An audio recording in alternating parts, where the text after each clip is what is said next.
We are live in Cleveland. Mika is now sporting the official colors of the town.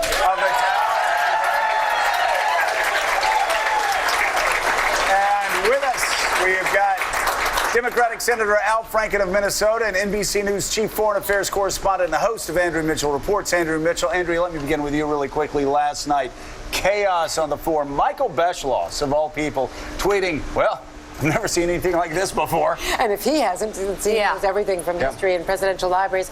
I was just below the family box, the VIP box, and I saw Donald Trump, as Ted Cruz was talking, coming up out of the shadows, but very much in the dark, back behind, up at the top of the steps there, and then waiting for a cue until New York started booing and, you know, demanding that we want Trump, and he was cued and he came down the steps, into the light, into the spotlight, joined the family, and that was, nobody knew that Ted Cruz was on the stage. Yeah. Completely upstaged. Unbelievable. I think, you know, basically they'd seen the speech, perfectly timed. They knew he wasn't going to endorse. Right. And they basically said, okay, wow. Well, Senator, it had to be really interesting for you last night seeing it. You've publicly said time and time again that Ted Cruz is your best friend in the Senate.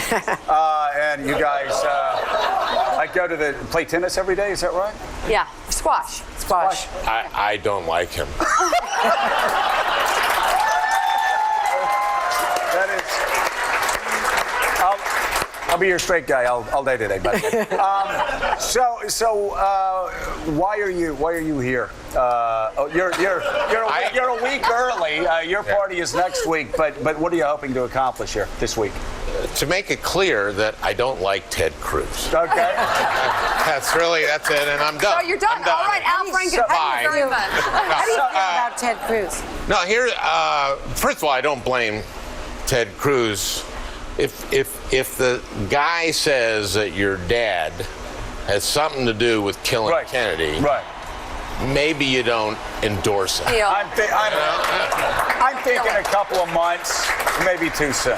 Yeah, maybe a little too soon. Exactly. You're right. Maybe he'll endorse in a couple of months. Yeah. And I think that's what Trump was thinking. Maybe he'll endorse.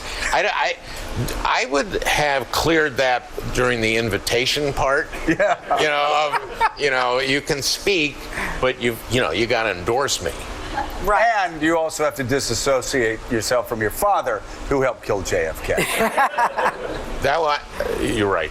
Yeah, that's a part of it. That's why you have the show, isn't it? So let's talk seriously about what are some of your bigger concerns, and we'll be asking Republicans next week the same thing at the Democratic Convention.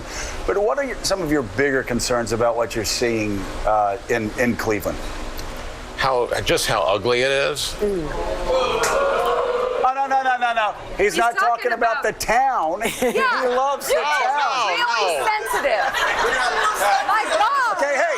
You are so oversensitive. Stop being so sensitive. Wow. My God. I make one. It's a beautiful town. I make one. Wow. It's unbelievable. They are sensitive. I make one comment about garbage piled up in their streets, and they boo me. I mean, come on. They're very easy, though. Yeah, they are. They're great people. All you got to do is say, Cleveland. but dumb. No. Wait a minute, I think maybe I just stepped in it again. But smart. You're really smart. Okay, that one they didn't go for. So you're talking about the convention. No, seriously. Yeah, I was talking about Cleveland, beautiful city. All right, so listen. Hold on. But the convention itself, ugly. We need to do some cleanup really quickly here. Cleveland, tell me what you loved the most about this town. Oh, man. Oh, man. Rock and Roll Hall of Fame. The Cleveland Indians, what an amazing Jacobs Field. And, of course, the world champion Cavaliers. All right. So we got that out of the way. Good. They're easy like Sunday morning. Why don't you talk about, though, what you don't like? The RNC. Yeah. What are you seeing the on Republican National Convention? You said it's gotten ugly. Mika said the same thing about lock her up. And nasty. Lock her up was... Come on, right? Yeah. And, that's just ugly. It's been an ugly campaign. He has sort of set that tone. And then I love having Christie be the one prosecuting her and then lock her up, he's very likely himself to be locked up. No, wait a minute. I mean, there is a trial about to happen, and I think Bridget Kelly is going to sell him down the river. Oh, my Lord. I think we have some speculation going here. Mike Barnicle. Well, to break up this levity, and it is funny, Andrea and Senator, last night, Donald Trump gave an interview to the New York Times about a sort of new course in foreign policy that he wants to take, basically saying if any NATO country is attacked by the Soviet Union, by Russia rather, that he would first look at the ledger and say, well, have you paid your bills to us? Do you owe it before we do anything for you? How does this alter the equation in terms of anything? Like everything, completely. And I heard his, former aide Corey Lewandowski saying today, well, he believes that policy for the last 30 years has not worked, and so it's time to change policy for the last 30 years.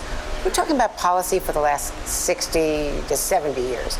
We're talking about alliances. I mean, you're actually talking post-war, as in World War II. That happened in our entire foreign policy. Our entire policy towards Russia, what worked so far at least to protect what's left of Ukraine, what hasn't been grabbed by Putin, what alliances mean and how that is read in the Middle East, in Asia, by South Korea, by Japan, about how we would stand up if North Korea were to come across the parallel.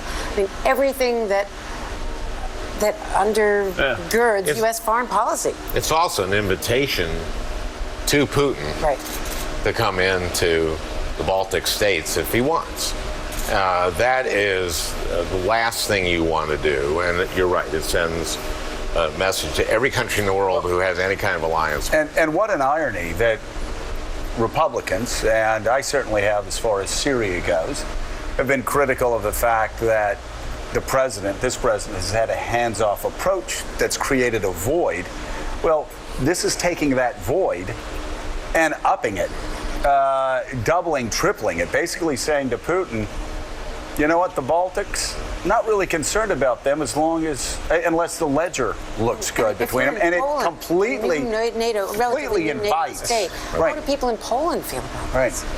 You remember George H.W. Bush being criticized early on in the first Gulf War for sending a very subtle signal to Saddam Hussein that he may not defend Kuwait if it's invaded. This is what I think a lot of people reading these articles don't understand, that even a subtle message is picked up by somebody like Putin. And as I remember, that was through an ambassador. That was through an ambassador. Like I said, very subtle.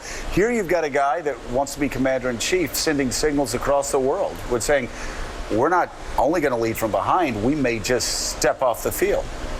No, I think it's a dangerous message to say the day that he's the day of the evening that he's accepting the nomination. And there's a quick tell here if you're looking for signals, and all of us are in overdrive looking for signals about the vice presidential choice. The Clinton campaign put out a statement within hours, in the middle of the night, blasting him for what he said about NATO.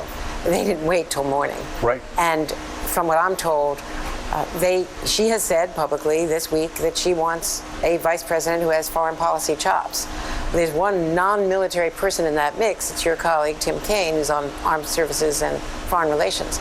And I think that their eagerness to point out Donald Trump's naivete, perhaps is the best way to describe it, on foreign policy, could be an indication of what we're going to see in the next 24, 48 hours on. Willie, I think at this point, Tim Kaine has to be sporting the odds of Secretariat in 1973, the Belmont. I mean, this guy looks like he is Don't more sleep than on the long shot on the bubble, Senator Al Franken. Yeah. Exactly. He could be there. Senator, look. I'd be surprised if it were me, because I haven't been vetted.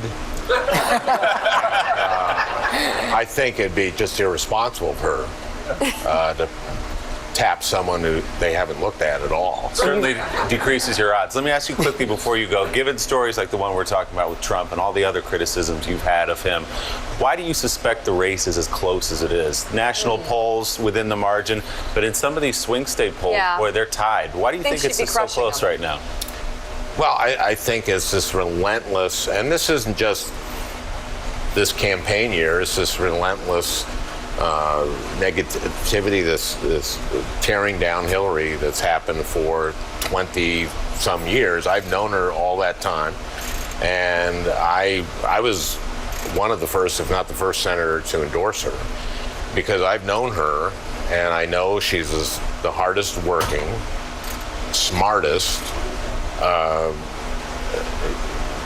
toughest person I know for this job. And I've seen the job up close enough now, as you guys have.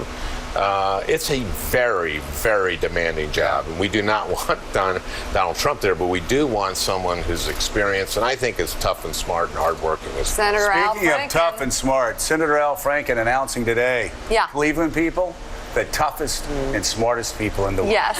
Yeah! Thank you. And Yeah. Thank you as well. Yeah. Still ahead, the headline of Jeremy Peters' new piece